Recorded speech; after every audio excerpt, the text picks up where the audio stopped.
ارشاد فرمایا مدنی کریم صلی اللہ تعالی علیہ وسلم نے کئی لوگ قیامت کے دن اپنی قبر سے اٹھیں گے، ان کے منہ سے کستوری کی خوشبو آ رہی ہوگی، لوگ کہیں گے الہی یہ کون لوگ ہیں؟ جواب ملے گا تم کھایا کرتے تھے، تم پیا کرتے تھے، یا روزے رکھا کرتے تھے، روزہ رکھنے والے لوگ ہیں۔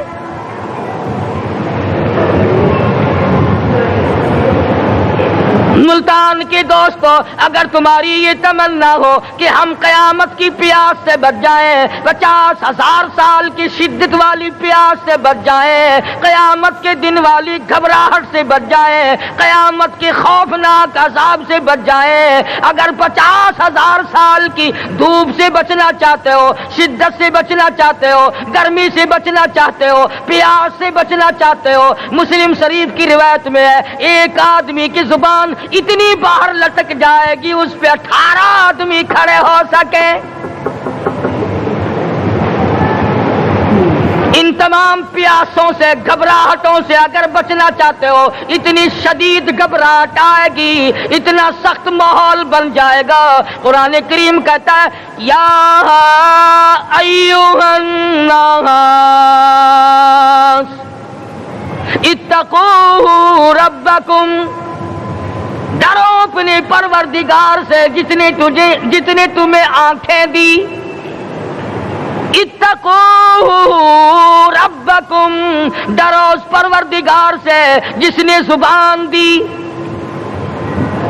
اتقوا ربکم، ڈرو اس پروردگار سے جس نے اولاد دی، اتقوا ربکم، ڈرو اس پروردگار سے جس نے کاروبار دیا، ڈرو اس پروردگار سے جس نے ہاتھ دیے، جس نے پیر دیے۔ فرمایا اتقوا ربکم ان زلزلۃ الساعۃ شیء عظیم، اتنا سخت گھبراہٹ ہوگا قیامت کے دن۔ نبی کریم صلی اللہ علیہ وسلم نے فرمایا اگر کوئی اس پیاس سے بچنا چاہتا ہے، اس گھبراہٹ سے بچنا چاہتا ہے، تو ایک ہی صورت ہے کہ وہ رمضان کے روزے رکھا کرے۔ حدیث میں آتا ہے کہ قیامت کے دن اللہ پاک جل شانہ عرش عظیم کے سائے میں کچھ لوگوں کو دسترخوان پہ بٹھا کر کھانا کھلائیں گے۔ اس تباہ کار و تباہ کاریوں والے دن، پریشان حال والے دن، جس دن یہ حال ہو، فرمایا یوم یفر المرء من اخیہ و امہ و ابیہ و صاحبتہ و بنیہ، اما ابا بیوی اولاد کوئی بھی کام آنے کو تیار نہیں۔ حالات اس طرح سے دگرگوں بن جائیں گے۔ فرمایا کلا اذا بلغت التراقی وقیل من راق وظن انہ الفراق والتفت الساق بالساق الى ربک یومئذ المساق۔ فرمایا موت تمہارا کام آ کر تمام کر دے گی، یہ ہاتھ کام نہ کریں گے، یہ آنکھ کام نہ کریں گی، یہ پیر کام نہ کریں گے، یہ دل و دماغ نکما ہو جائے گا، یہ بیوی بچے کام نہ آئیں گے، یہ دھن دولت کام نہ آئے گی، تمام کا تمام نظام کائنات بیکار ہو جائے گا۔ تو خداوند کریم نے رمضان المبارک کے ساتھ ساتھ شب قدر کی حاج کی رات عطا فرمائی اور یوں فرمایا اے میرے محبوب آپ رویا نہ کریں، آپ غم زدہ نہ ہوں، آپ پریشان حال نہ رہا کریں، میں نے تیری امت پہ کرم کر دیا، ایک رات ایسی عطا کر دی جو 1000 مہینوں سے بہتر ہے۔ اور قرآن کریم پڑھنے کا لطف میں اور آپ کیا جانیں۔ جاؤ ابو بکر صدیق رضی اللہ تعالیٰ عنہ سے پوچھو کیسا قرآن کریم پڑھا کرتا تھا۔ سارے کافروں نے کھڑے ہو کر کے اعتراض کیا ابو بکر کو ہم زور سے قرآن کریم نہیں پڑھنے دیں گے۔ ابو بکر قرآن پڑھتا ہے، ہماری عورتیں پر اثر انداز ہوتا ہے، ہمارے بچوں پہ اثر ہوتا ہے، اور مکے کے کافروں کا یہ بیان ہے کہ جب صدیق اکبر قرآن پڑھتا تھا پہاڑ لرز جایا کرتے تھے۔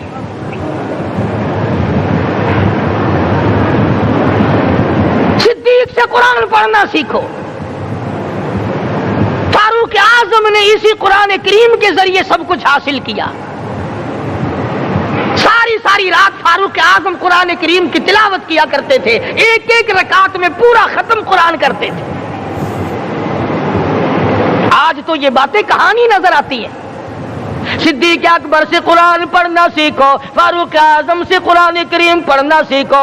سیدنا عثمان ذی النورین رضی اللہ تعالیٰ ایک رات میں اور ایک رکعت میں پورا قرآن ختم کیا کرتے تھے. نبی کا دوہرا داماد عثمان ذی النورین, جس کو دیکھ کر حضور اکرم صلی اللہ علیہ وسلم فرمایا کرتے تھے, او لوگوں میں عثمان سے حیا نہ کروں جس سے آسمان کے فرشتے بھی حیا کرتے ہیں, جس کا آسمان والے فرشتے بھی ادب کرتے ہیں, میں اس کا ادب نہ کروں. سیدنا علی مرتضی رضی اللہ تعالی عنہ ایسا قرآن کریم پڑھا کرتے تھے, سارا زمانہ شاہد ہے, سارا زمانہ گواہ ہے کہ جب وضو کرتے رنگ پیلا پڑ جاتا, مسجد میں قدم رکھتے بے ہوش ہو جاتے. کسی نے پوچھا امیر المومنین کیا بات ہے؟ فرمانے لگے اللہ کے دربار میں کھڑا ہونے لگا ہوں, ڈرتا ہوں کوئی بے ادبی نہ ہو جائے.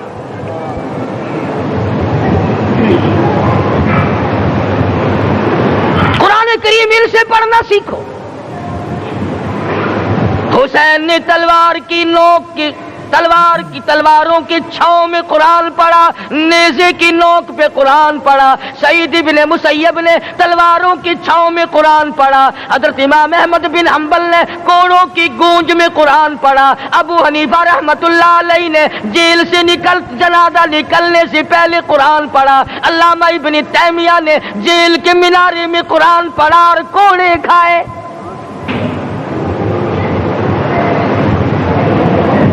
تم بھی قرآن پڑھتے ہو, جب کوئی مر جائے نا پھر قرآن پڑھتے ہیں, اور وہ بھی صحیح سالم پورا نہیں ہوتا. کیوں پڑھے؟ کوئی باپ مرے تیرا قرآن کریم پڑھے مولوی, کیوں؟ تیرے باپ کے نوکر ہے مولوی.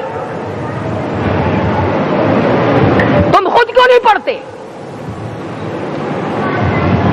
تمہارا خود کا تو یہ حال ہے کہ جن کپڑوں میں باپ نے دم توڑا, جن کپڑوں میں ماں نے دم توڑا, جن کپڑوں میں گھر والی نے دم توڑا, جن کپڑوں میں بھائی نے دم توڑا, وہ سارے کپڑے الگ رکھتے ہو. ارے ظالمو, تمہیں اپنے ماں باپ کے کپڑوں سے نفرت ہے.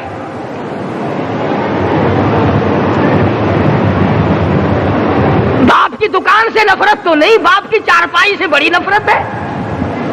جس بستر پہ باپ دم توڑے تم اس بستر کو نہیں استعمال کرتے.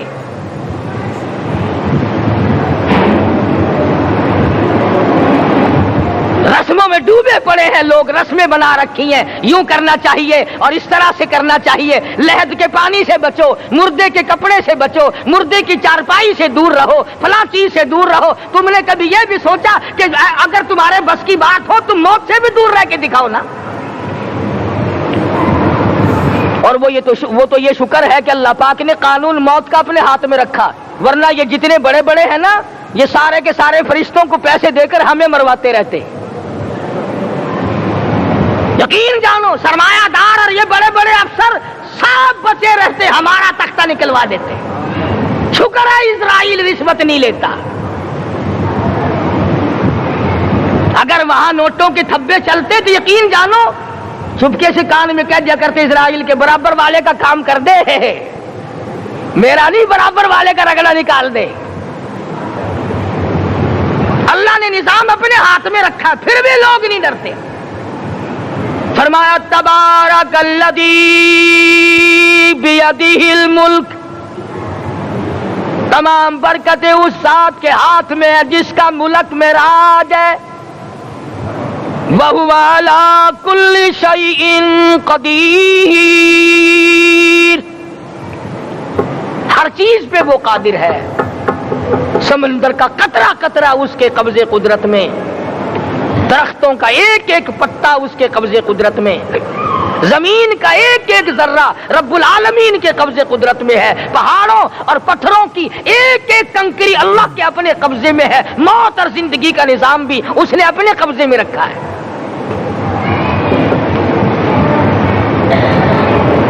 قرآن کریم ان سے پڑھنا سیکھو اگر کسی نے پڑھنا ہے. مجد الفسانی سرہندی رحمت اللہ علیہ جب قرآن کریم پڑھا کرتے تھے تھوڑا سا پڑھتے پھر بے ہوش ہو جاتے.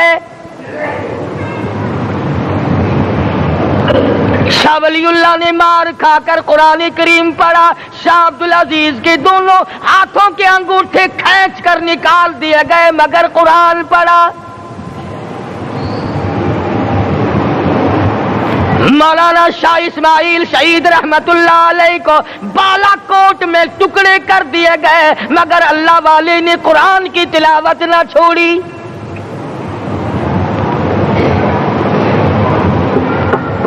ان حضرات نے قرآن پڑھا ہے. ہمیں اگر قرآن کی لذت آ جائے, قرآن کریم کا مزہ معلوم ہو جائے, حلاوت معلوم ہو جائے, ہم تمام زندگی تلاوت ہی کرتے رہیں. حضرت لاہوری رحمت اللہ علیہ رات دن تلاوت کیا کرتے تھے. ظالم افیسروں نے برف کی سلی پہ لٹا لیا اور حضرت سے کہا گیا کہ آپ اپنے مطالبے ختم نبوت سے دستبردار ہو جائیں. تو حضرت نے جواب دیا میں جان کا سودا کر چکا ہوں, ایمان کا سودا نہیں کرتا. سید عطا اللہ شاہ صاحب بخاری سب قید رحمت اللہ علیہ جیل میں ہیں. 20 سیر گندم روزانہ پیسنے کے لیے ملتی ہے. پسا ہوا آٹا انتظامیہ کے حوالے کر دیتے ہیں. حیران ہے انتظامیہ, کس وقت چکی چلاتا ہے بخاری, کس وقت پیستا ہے, یہ تو قرآن پڑھتا رہتا ہے. سپرڈنٹ جیل نے چھاپا مار کر دیکھا, پچھلی رات کو قرآن کریم بیٹھا ہوا بخاری پڑھ رہا ہے, سورت یوسف کی تلاوت ہو رہی ہے, چکی خود بخود چل رہی ہے, دانے خود بخود اٹھ کر چکی میں پڑھ رہے ہیں. یہ حضرات تھے جنہوں نے قرآن مجید لذتوں کے ساتھ پڑھا. غازی علم الدین نے پھانسی کی کوٹڑی میں رات دن قرآن کی تلاوت کر کر کے حضور اکرم صلی اللہ علیہ وسلم کا روزانہ دیدار کیا. سلطان نور الدین زنگی رحمت اللہ علیہ ہر جمعرات کو پورا قرآن ختم کرتا تھا اور 1000 دفعہ درود شریف پڑھا کرتا تھا. مدنی کریم صلی اللہ علیہ وسلم کا خواب میں 12 دیدار کیا کرتا تھا. سلطان عالمگیر رحمت اللہ علیہ مغلیہ خاندان کا چشم و چراغ ہے, بادشاہ وقت ہے, قرآن مجید کا حافظ بھی تھا, مفسر بھی تھا, اور مدنی کریم صلی اللہ علیہ وسلم کی 5000 حدیث پاک عالمگیر بادشاہ کو زبانی یاد تھی. اور اتنا اچھا مسلمان آدمی تھا کہ ساری زندگی میں تہجد کی نماز قضا نہیں کی. ساری زندگی میں بادشاہ تہجد پڑھا کرتے تھے. آج تم 2 ٹکے کے آدمی تہجد نہیں پڑھتے. یہی وجہ ہے کہ ہم آج کافروں کے سامنے مرغوب ہیں, مغلوب ہیں, ان سے دبے ہوئے ہیں. کبھی اسرائیل فلسطینیوں کو مارتا ہے, کبھی لبنان کو مارتا ہے, کبھی شام پہ چڑھائی کرتا ہے. یہی وجہ, ہم نے قرآن چھوڑا, اللہ پاک نے اپنی رحمت کی چادر ہمارے سر سے اتاری. قرآن کریم کی لذت ان لوگوں کو ملی جنہوں نے ہر موڑ پہ تلاوت کی. صحابہ کرام رضوان اللہ تعالی علیہ مجمعین میں سے ایک رات ایسی آئی, حضور صلی اللہ علیہ وسلم نے فرمایا کہ آج ہماری پہرے داری کون کرے گا. 2 انصاری جوان اٹھے اور وہ کہنے لگے کہ ہم کریں گے. چنانچہ حضور صلی اللہ علیہ وسلم نے ان کو پہرے دار بنا دیا. کمال کی زندگی صحابہ کرام کی. کوئی کسی کی کوٹھی کی چوکیداری کرے گا, کوئی کسی کے بنگلے کی چوکیداری کرے گا, کوئی غلہ منڈی کی چوکیداری کرے گا, کوئی سبزی منڈی میں چوکیداری کرے گا, کوئی کپڑا مارکیٹ میں چوکیداری کرے گا, کوئی لوہا مارکیٹ میں چوکیداری کرے گا. یہ انصاری جوان کتنے خوش نصیب ہے جو کالی کملی والے کے لشکر کی چوکیداری کر رہے ہیں. دونوں نوجوانوں نے آپس میں مشورہ کیا کہ بھئی جاگنا تو ویسے بھی ذمہ لگ گیا, تو سو جا, میں جاگتا ہوں. چنانچہ جاگنے والے نے سوچا کہ خالی جاگ کر کیا کروں گا, قرآن کریم کی تلاوت کروں اور نماز کی نیت باندھ کر تلاوت کروں تاکہ پروردگار عالم راضی ہو جائے. فرمایا فَاذْكُرُونِي أَذْكُرُكُمْ وَاشْكُرُوا لِي وَلَا تَكْفُرُونَ،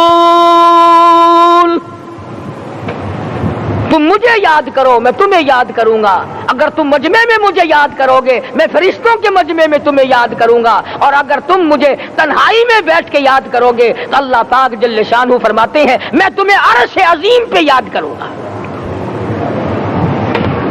جس نوجوان نے اپنے ذمہ جاگنا لیا، قرآن کریم کی تلاوت شروع کر دی، نماز کی نیت باندھ کر سورت کہف پڑھنے لگا، دشمن کی طرف سے تیر لگا کمر میں، پتہ ہی نہ چلا، کیسی نماز پڑھتا ہوگا کہ اس کو پتہ ہی نہ چلا، دوسرا تیر لگا، تیسرا تیر لگا، خون بہ کر سونے والے ساتھی کے نیچے پہنچا، اس نے اٹھ کر شور مچایا نماز ختم کر دشمن آ گیا۔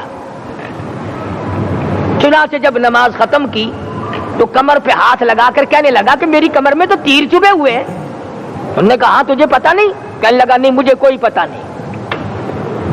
اب وہ صحابی کھینچ کر نکالنے لگا، وہ جس کو لگے ہوئے تھے وہ کہنے لگا کہ اب تو دکھ ہوتا ہے، میں دوبارہ نیت باندھتا ہوں، قرآن پڑھنے لگوں گا، پھر نکالنا مجھے پتہ نہ چلے گا۔ اور مسلمانوں خدا کی قسم نبی کے دیوانوں نے، نبی کے پروانوں نے ایسا قرآن پڑھا تیر چبھتے گئے پتہ ہی نہ چلا۔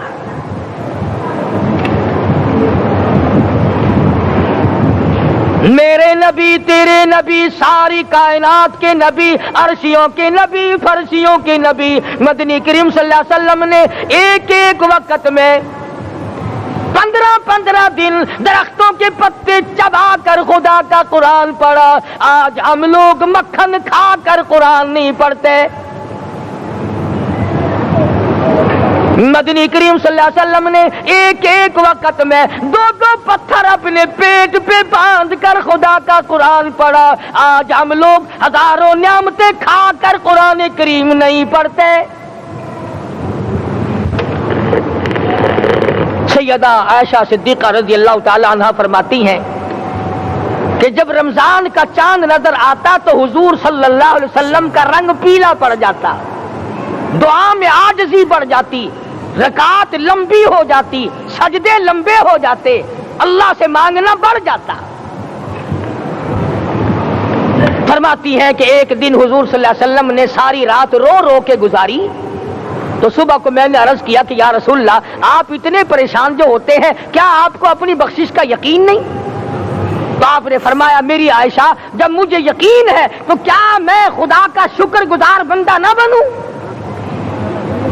اس نے جو مجھے اتنا بڑا مرتبہ عطا کیا ہے میں اس کا شکر گزار بندہ نہ بنوں؟ نبی ساری رات روئے، امتی ساری عمر میں ایک دن نہ رویا۔ فرمایا ان تعذبهم فإنهم عبادك، ان تعذبهم فإنهم عبادك وَإِن تَغْفِرْ لَهُمْ فَإِنَّكَ أَنْتَ الْعَزِيزُ الْحَكِيمُ۔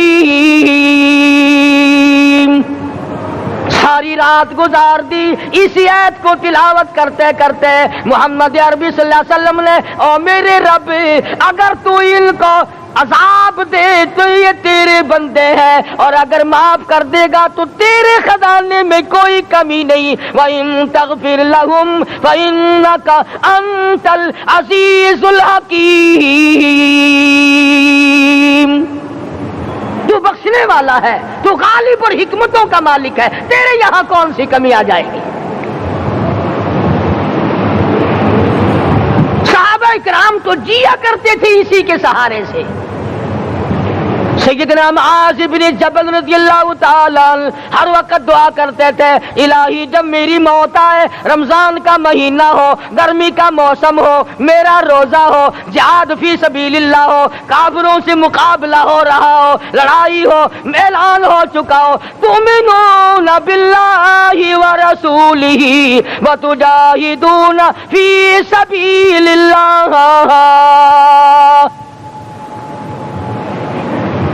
حضرت معاذ دعا کرتے ہیں کہ میں تو یہ دعا کرتا ہوں کہ گرمی ہو، میرا روزہ ہو، کفار سے مقابلہ ہو، وہ میرے ٹکڑے کر دیں، میری زبان کاٹ دیں، تیری عدالت ہو، میری پیشی ہو۔ جب میرا خدا پوچھے معاذ دنیا سے کیا لایا، عرض کروں الہی زبان کٹا کے آیا ہوں، روزہ رکھ کر آیا ہوں، ارادہ یہ ہے کہ تیرے محبوب کے حوض کوثر سے روزہ افطار کروں گا۔ آج قوم کھلے بندوں کھاتی پھرتی ہے، انہیں شب قدر کا کیا پتا، انہیں لیلۃ القدر کا کیا پتا، انہیں رمضان المبارک کی بابرکت گھڑیوں کا کیا پتا۔ فرمایا انا انزلناہ فی لیلۃ القدر وما ادراک ما لیلۃ القدر۔ شب قدر وہ رات ہے جس میں میں نے قرآن کو نازل کیا۔ جمہور علماء کے نزدیک آج کی رات ہے وہ جس میں قرآن کریم نازل ہوا۔ حدیث میں آتا کہ جنت میں درخت اسی رات میں لگائے گئے۔ حضور صلی اللہ علیہ وسلم نے فرمایا کہ جنت کو اسی رات میں سجایا جاتا ہے، جنت کے دروازوں کو کھول دیا جاتا ہے، ایک ہوا چلتی ہے، حلقے بجتے ہیں، پوچھا جاتا ہے یہ کیا بات ہے، جواب ملتا ہے کالی کملی والے کے امتیوں کے لیے جنت کو کھول دیا گیا۔ آج جو لوگ مانگ رہے ہیں، جو لوگ اللہ کے ذکر میں بیٹھے ہیں، یہ پاگل نہیں، یہ دیوانے نہیں۔ ارشاد مدنی کریم صلی اللہ علیہ وسلم کا اسی رات کے بارے میں فرمایا، اللہ پاک جبریل امین کو حکم دیتے ہیں جھنڈا لے کر دنیا میں چلے جاؤ، لاکھوں کروڑوں فرشتوں کو ساتھ لے جاؤ، ہر گھر میں جاؤ، ہر دعا کرنے والے کی دعا پہ آمین کہو، جہاں جا میرے نیک بندے موجود ہیں، اور جبریل ان سے مصافحہ کر۔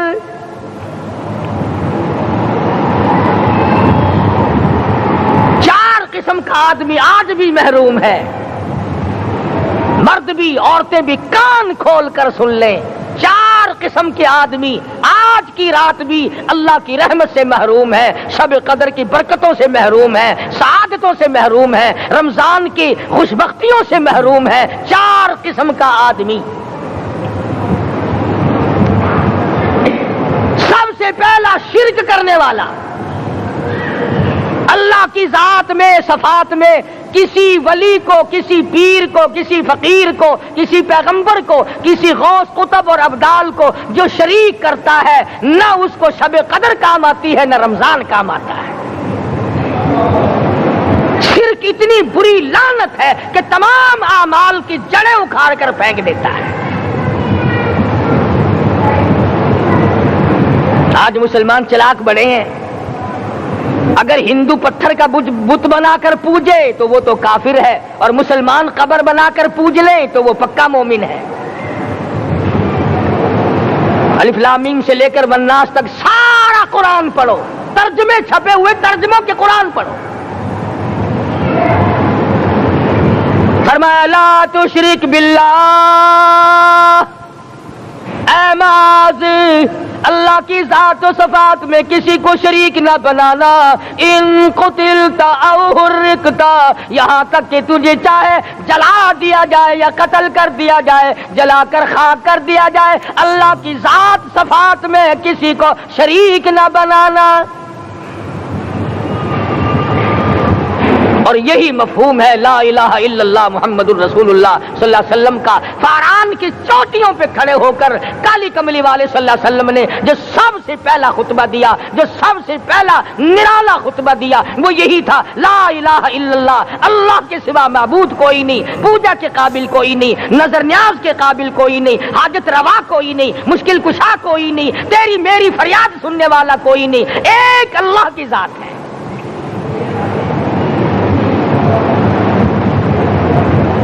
آج تو لوگ درختوں کی پوجا الگ کرتے ہیں، پانی کی پوجا الگ کرتے ہیں، قبروں کی پوجا الگ کرتے ہیں، اور پھر مومن کے مومن ہیں۔ تو چار قسم کے آدمی اس رات میں بھی اللہ کی رحمت سے محروم ہے۔ سب سے پہلا شرک کرنے والا، دوسرے نمبر پہ جس کے گھر میں کتا ہو یا خنزیر ہو، شوقیہ کتا یا خنزیر پال رکھا ہو۔ تیسرے نمبر پر وہ مرد عورت جو بدکاری بدماشی کر کے بے غسلے پڑے ہوں، اس گھر میں جبریل یا کوئی رحمت کا فرشتہ آج دریائے کرم بہ رہا ہے پھر بھی نہیں جاتے. اور چوتھے نمبر والا جو مسئلہ ہے اس میں ایسا معلوم ہوتا ہے کہ ہمارے کسی کے گھر میں بھی فرشتے نہیں جائیں گے. اب پہلے 3 نمبروں میں تو آپ خوش ہو گئے ہوں گے کہ الحمدللہ کافی سارے لوگ ہیں جو شرک نہیں کرتے یا کتا خنزیر نہیں پالتے. الحمدللہ نیک لوگ ہیں, اچھی نسل ہے, شرافت والے ہیں, بدکاری بدماشی زنا بھی نہیں کرتے. مگر چوتھا جرم ایسا ہے کہ وہ عام لوگ کرتے ہیں اور عام گھر محروم رہ جاتے ہیں, اور وہ ہے شوقیہ تصویر گھر میں رکھنا. ایک لڑکا اٹھتا ہے گھر میں, کبھی کسی کی تصویر لگا لیتا ہے, کبھی کسی کی تصویر لگا لیتا ہے. ایک لڑکے نے جو حرکت کی سارا گھر محروم ہو گیا اللہ کی رحمت سے.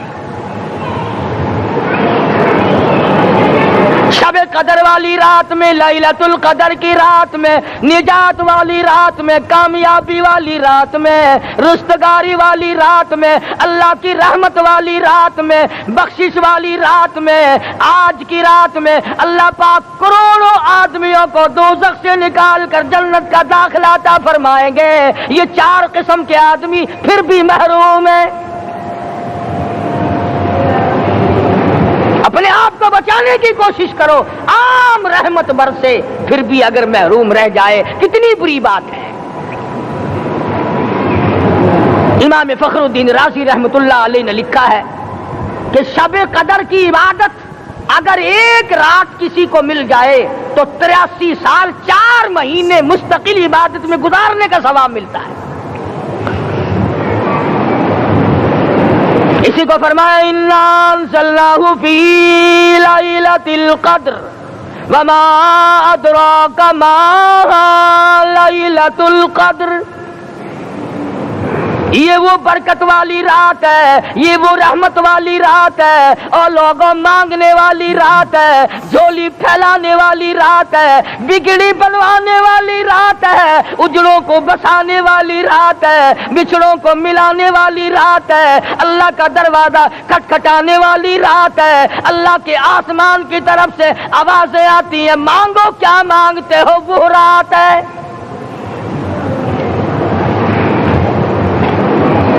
اب نبی کریم صلی اللہ علیہ وسلم کی زبان مبارک پر اگر کوئی یقین نہ کرے تو اس کا کیا علاج ہے؟ صحابہ کرام کو تمام چیزوں پہ یقین تھا, اس لیے قرآن نے ان کی گواہی دی.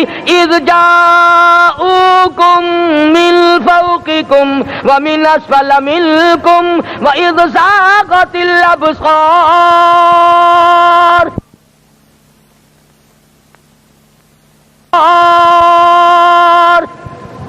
وبلغت القلوب الحناجر. فرمایا کہ صحابہ کے سانس گلے میں اٹک گئے تھے, پیاس اور بھوک کی وجہ سے میدان جہاد میں کھڑے تھے, پریشان حال تھے, مگر پھر بھی اتنا مضبوط ایمان تھا. کہتے تھے وما زادہم الا ایمانا و تسلیما, ہمارا نبی سچا, ہمارا خدا سچا, ہمارا قرآن سچا. بے شمار واقعات قرآن کریم پیش کرتا ہے صحابہ کرام نے کہ انہوں نے اپنی زندگی میں کبھی بھی اس قسم کا کام نہیں کیا جس سے اسلام بدنام ہوتا ہو. حضرت امیر معاویہ رضی اللہ تعالیٰ عنہ کاتب وحی قرآن کا منشی, اتنا سچا عاشق تھا, اتنا بڑا دیوانہ اور پروانہ تھا. صلح حدیبیہ والے دل جو مدنی کریم صلی اللہ علیہ وسلم کے منہ مبارک, بال مبارک ہاتھ آئے, حضور کے ناخن ہاتھ آئے, آخری وقت میں وصیت کی جب مجھے غسل دے کر فارغ ہو جاؤ, جب کفن پہنا چکو, جب میرا منہ کفن میں چھپانے لگو, میرے آقا کے ناخن اور بال میرے آنکھوں پہ رکھ دینا.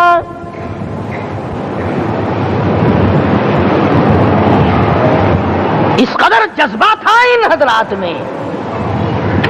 اور نماز کبھی کسی صحابی نے قضا نہیں کی. آج کا مسلمان تو کسی معاملے میں بھی نہیں لڑتا. حضور صلی اللہ علیہ وسلم نے مکروز میت کی نماز جنازہ کبھی نہیں پڑھائی.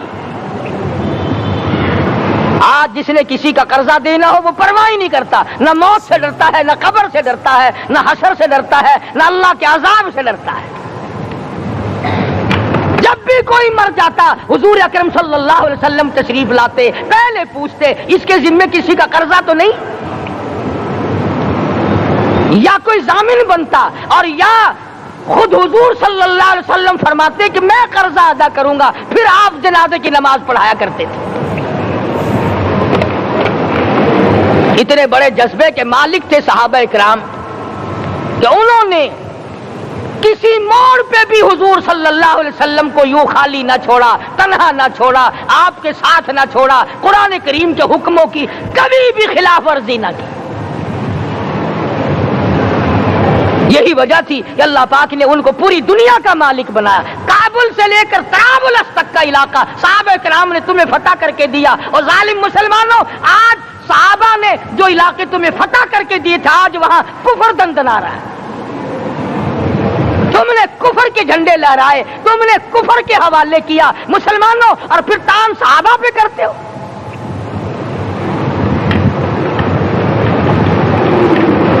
آج کی رات کے بارے میں قرآن کریم فیصلہ کرتا ہے، فرمایا لیلۃ القدر خیر من الف شہر، 1000 مہینوں سے بہتر ایک رات عطا ہو گئی۔ اللہ کے لاڈلے نبی حضرت محمد الرسول اللہ سب کہہ دو صلی اللہ علیہ وسلم کو رنج ہوا، میری امت کی عمریں کم ہیں، پہلی امتوں کے لوگ بازی لے جائیں گے، ان کی نیکیاں بڑھ جائیں گی۔ اللہ پاک نے فرمایا میرے محبوب غمزدہ نہ ہو، پریشان نہ ہو، میں نے تیری امت کو ایک رات ایسی دے دی جو 1000 مہینوں سے بہتر ہے۔ مگر آج کی رات میں کون سے سینما بند ہو گئے، آج کی رات میں لوگوں نے کون سا جوا کھیلنا چھوڑ دیا، آج کی رات میں کون سے لوگوں نے روزے رکھ کر عبادت میں نیت باندھ لی۔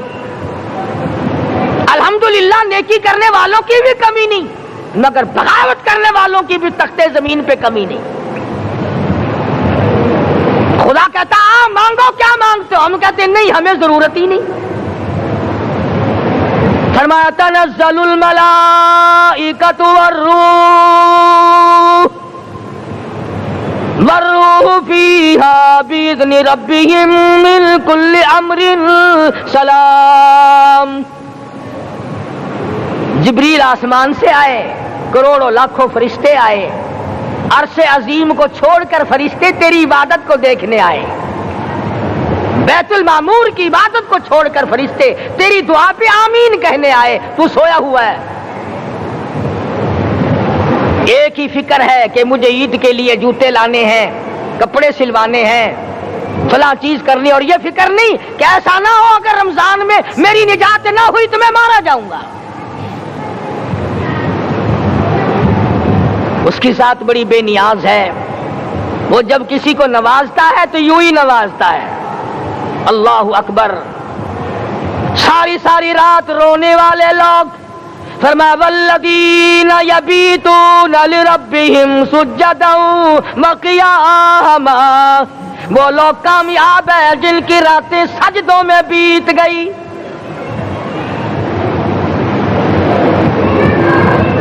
ان مسجدوں میں ہم سے قرآن نہیں پڑھا جاتا، پنکھوں کے نیچے قرآن نہیں پڑھا جاتا۔ مولانا حسین احمد مدنی اور حضرت شیخ الہند رحمت اللہ علیہ نے قاہرہ کے جیل خانے میں 18 سیر مکئی پیستے پیستے خدا کا قرآن پڑھا، چکی چلاتے چلاتے قرآن یاد کیا اور قرآن پڑھا۔ مولانا ابوالکلام آزاد نے رانچی جیل میں خدا کا قرآن پڑھا، مجدد الفسانی نے گوالیار کے جیل خانے میں خدا کا قرآن پڑھا۔ دلی کے چاروں طرف 4000 عربی مدرسے تھے، 4000 عربی مدرسے تھے۔ انگریز سے مقابلہ کیا علماء نے، اللہ والوں نے، کفر کے سامنے سر جھکایا نہیں، کفر کے سامنے ڈرے نہیں، مرعوب نہیں ہوئے، مغلوب نہیں ہوئے۔ 4000 مدرسوں میں سے دلی سے مراد آباد تک، دلی سے پانی پت تک، دلی سے لے کر غازی آباد تک، چاروں طرف کے علاقے میں کوئی درخت ایسا نہ تھا جس پہ کسی عالم دین کی لاش نہ لٹکی ہو۔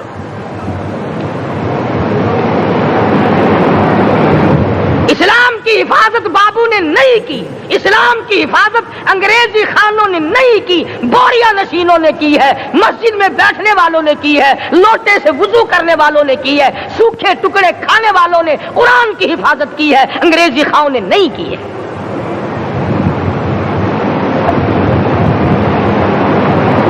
مولانا جعفر تھنیسری رحمت اللہ علیہ، مولانا حمید اللہ، مولانا یحییٰ صورت والے، 3 عالم دین کو پکڑا ہے انگریز نے۔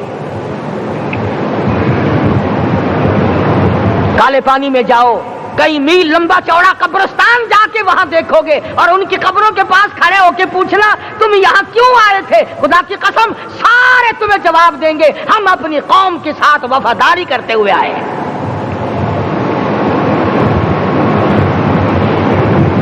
پیروں میں بیڑیاں ہیں، چابک مارے جا رہے ہیں علماء دین کو۔ امبالے کی جیل میں روزانہ پٹائی ہوتی، روزانہ مارا جاتا ہے۔ لاہور تک گھسیٹ کر لایا گیا، 20 سیر لوہا علماء کے، اللہ والوں کے پیروں میں ڈال رکھا ہے۔ تم نے تو صرف یہی سوچا ہے نا کہ کوئی مر جائے گا تو چھولوں پہ بیٹھ کے قرآن پڑھیں گے، نہیں نہیں، اللہ والوں نے پیروں میں بیڑیاں پہن کر قرآن پڑھا، ہاتھوں میں ہتکڑیاں پہن کر قرآن پڑھا، چابک اور کوڑوں کی سائے میں قرآن پڑھا، تلوار کی نوک پہ قرآن پڑھا۔ مولانا جعفر تھنیسری رحمت اللہ علیہ فرماتے ہیں کہ ہم تینوں کو پھانسی کا حکم دے دیا انگریز نے، تو جو پروانہ لے کر آیا ہم بڑے خوش ہوئے، اچھلنے لگے، کودنے لگے کہ لو بھائی اللہ پاک نے شہادت کا انتظام کر دیا۔ فرمایا وَلَا تَقُولُوا لِمَن يُقْتَلُ فِي سَبِيلِ اللَّهِ أَمْوَاتٌ بَلْ أَحْيَاءٌ وَلَٰكِن لَّا تَشْعُرُونَ۔ جو میری راہ میں مارا گیا، جو میرے نام پہ مارا گیا، اسے تم مردہ نہ کہو، اس کی زندگی کی تم تمیز کر ہی نہیں سکتے۔ میرے نام پہ مرنے والا، میرے قرآن پہ مرنے والا، میرے دین پہ مرنے والا اور میرے نام پہ سر کٹانے والا۔ حدیث میں آتا ہے قیامت کا میدان ہوگا، شہیدوں کی جماعتیں آئیں گی، اللہ پاک شہداء کو فرمائیں گے جاؤ ہم نے تمہیں جنت دے دی، شہید کھڑے ہیں۔ آواز آئے گی جاؤ ہم نے تمہیں حوریں دے دی، شہید کھڑے ہیں۔ آواز آئے گی جاؤ ہم نے تمہیں سرخ یاقوت کے مکان دے دیے، شہید کھڑے ہیں۔ جاؤ ہم نے تمہیں سبز یاقوت کے مکان دے دیے، شہید کھڑے ہیں۔ جاؤ ہم نے تمہیں سونے چاندی کی اینٹوں والے مکان دے دیے، شہداء کھڑے ہیں۔ جاؤ ہم نے تمہیں مشک و عنبر زعفران کے گارے کے بنے ہوئے مکان دے دیے، شہید کھڑے ہیں۔ اللہ پوچھے گا مانگو کیا مانگتے ہو؟ عرض کہیں گے الہی جنت نہیں چاہیے، حور نہیں چاہیے، جنت اور شہد اور دودھ کی نہریں نہیں چاہیے، تیرے نام پہ سر کٹانے میں جو مزہ آیا وہ جنت میں کہا، ایک مرتبہ اور پیدا کر دے، پھر تیرے نام پر تیرا نام لوں، چھری چلے تیرے نام پہ بار بار ذبح ہونے میں جو مزہ آیا، ہم تو صرف وہی مانگتے ہیں۔ اور خود سرکار مدینہ سب کہہ دو صلی اللہ علیہ وسلم نے فرمایا کہ مجھے اللہ کی راہ میں 100 مرتبہ ذبح کیا جائے، 100 مرتبہ زندہ کیا جائے، میں پھر بھی لا الہ الا اللہ محمد الرسول اللہ کی توحید کی تبلیغ سے میں پیچھے نہیں ہٹوں گا۔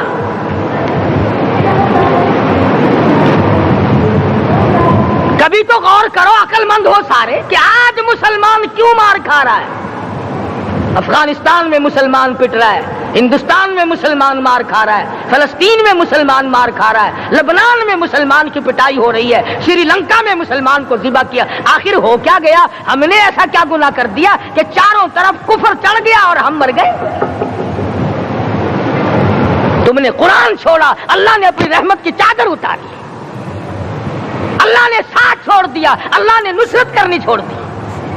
ورنہ قرآن میں خدا کا وعدہ ہے مسلمان تو کھڑا ہو جا، مجاہد بن کر میدان میں تو آ، مقابلہ میں کروں گا۔ خدا کی قسم یہ قرآن گواہ ہے، آل عمران گواہ ہے، 4 سپارہ قرآن کا گواہ ہے کہ صحابہ کہتے ہیں ہم نے چھڑی، درخت کی چھڑی کامچی توڑ کر کافر کی طرف یوں اشارہ کیا، گردن وہ جا کے پڑی۔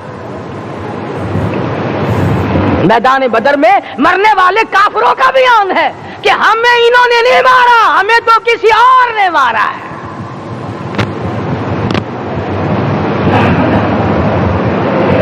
ایک دن مکہ مکرمہ میں امیہ ابن خلف اپنے گھوڑے کو پانی پلا رہا ہے. اللہ پاک بیت اللہ کی ہر مسلمان کو زیارت نصیب فرمائے. حضور صلی اللہ علیہ وسلم نے پوچھا کیا کر رہا ہے؟ کہنے لگا گھوڑے کو پانی پلا رہا ہوں, تیار کر رہا ہوں گھوڑا, نعوذ باللہ اس پہ چڑھ کر تجھے قتل کروں گا. کس کو کہتا ہے؟ محمد عربی صلی اللہ علیہ وسلم کو دھمکی دیتا ہے. مکے کا چودھری, مکے کا سردار, مکے کا ایک رئیس امیہ بن خلف سرکار دو جہاں حضرت محمد الرسول اللہ صلی اللہ علیہ وسلم کو دھمکی دیتا ہے میں اس گھوڑے پہ چڑھ کر تجھے قتل کروں گا. حضور صلی اللہ علیہ وسلم نے جواب بن ارشاد فرمایا انشاءاللہ میں ہی تجھے قتل کروں گا, میں ہی تجھے قتل کروں گا. بات آئی گئی ہو گئی. میدان بدر میں امیہ حضور کے سامنے آیا. ایک جال کے درخت کی پتلی سی چھڑی تھی. حضور صلی اللہ علیہ وسلم نے اس کے کندھے پہ مار دی. امیہ بن خلف کے کندھے پہ جال کی چھڑی مار دی, پتلی سی. یوں لکھا کتابوں میں گدھے کی طرح رینگتا تھا, چیختا تھا, چلاتا تھا, ہائے مر گیا, ہائے مر گیا, تباہ ہو گیا, برباد ہو گیا. کافر کہنے لگے وہ بے غیرتی, لوگوں کے گلے کٹے پڑے ہیں وہ تو شور نہیں کرتے, تجھے ذرا سی چھڑی لگی ہے تو شور کر رہا ہے. سب کی توجہ ہے میری طرف, آپ سب کا دھیان ہے, بات سمجھ میں آ رہی ہے؟ امیہ کو کافروں نے غیرت دلائی. وہ کہنے لگے شرم کر, شور مچا رہا, گدھے کی طرح رینگ رہا ہے, بازو کٹے پڑے ہیں, گلے کٹے پڑے ہیں, وہ تو اس طرح کا شور کرتے نہیں, تجھے کیا ہوا؟ خدا کی قسم, تھا تو کافر, تھا تو ظالم, تھا تو مکے کا چودھری, مگر بات بڑی پتے کی کہی, بات بڑی پتے کی کہی. کہنے لگا مجھے غیرت دلانے والوں, کسی کو بلال نے مارا, کسی کو فاروق نے مارا, کسی کو صدیق نے مارا, کسی کو طلحہ زبیر نے مارا, کسی کو عبد الرحمن ابن عوف نے مارا, کسی کو علی مرتضیٰ نے مارا. تمہیں کیا معلوم ہے مجھے مدینے والی سرکار نے مارا ہے؟ اور کہنے لگا اگر میرا دکھ سارے مکے پہ تقسیم کر دو, جتنی تکلیف مجھے ہو رہی ہے اگر میری تکلیف کو سارے عرب پہ تقسیم کر دو, امیہ کہتا ہے تمہارے جگر پھٹ جائیں گے, تم تباہ ہو جاؤ گے. مجھے اتنی تکلیف ہو رہی ہے کہ مجھے حضور کے ہاتھ سے چھڑی لگی ہے, میں حضور کا مارا ہوا ہوں. کافر کو تو پتہ چل گیا کہ مجھے چھڑی کس کے ہاتھ سے لگی ہے. کبھی ہم نے بھی سوچا کہ اگر قیامت کے دن حضور صلی اللہ علیہ وسلم نے ہمیں جواب دے دیا تو ہم کہاں جائیں گے اور ہمارے لیے کون سا راستہ بنے گا؟ فرمایا تنزل الملائکۃ والروح, آسمان سے فرشتے اترتے ہیں اسی رات میں تمہاری دعاؤں پہ آمین کہنے کے لیے, تمہارے آنسوؤں کو دیکھنے کے لیے. حدیث میں آتا ہے جہنم کے انگاروں کو سمندر کا پانی نہیں بجھا سکتا, دریا کا پانی نہیں بجھا سکتا, ندی نالوں کا پانی نہیں بجھا سکتا, آنکھوں کا پانی بجھا سکتا ہے. جہنم کے انگاروں کو آنکھوں کا پانی بجھا سکتا ہے, جو خدا کے خوف سے آنسو نکلے گا اس سے جہنم کی آگ بجھ جاتی ہے. فرمایا اس رات میں اترتے ہیں فرشتے تمہاری عبادات کو دیکھنے کے لیے, اور خود اللہ جل شانہ آسمان دنیا پر نزول اجلال فرماتے ہیں اور آواز لگاتے ہیں میرے بندو اپنی مصیبتوں کا سوال کرو, میں آج پورا کروں گا. تو دین جن کی سمجھ میں آیا, میں ان کی بات کر رہا تھا. مولانا جعفر تنیسری رحمت اللہ علیہ اور یہ تینوں بزرگ خوش ہو گئے, اللہ پاک نے شہادت کا انتظام کر دیا.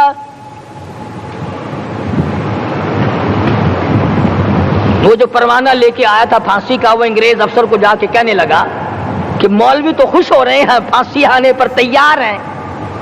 انگریز کہنے لگا ہم نے مولویوں کو خوش نہیں ہونے دینا, ہم نے پھانسی کینسل کر دی. ہم نے پھانسی کا حکم منسوخ کر دیا۔ مولانا کالے پانی کی کتاب میں لکھتے ہیں جب مجھے پھانسی کی اطلاع ملی تھی میں نے رات کو درخت کے پتے چبا کر روزے کی نیت کر لی، اپنے رب کی حضور میں جاؤں تو روزہ دار ہو کر جاؤں۔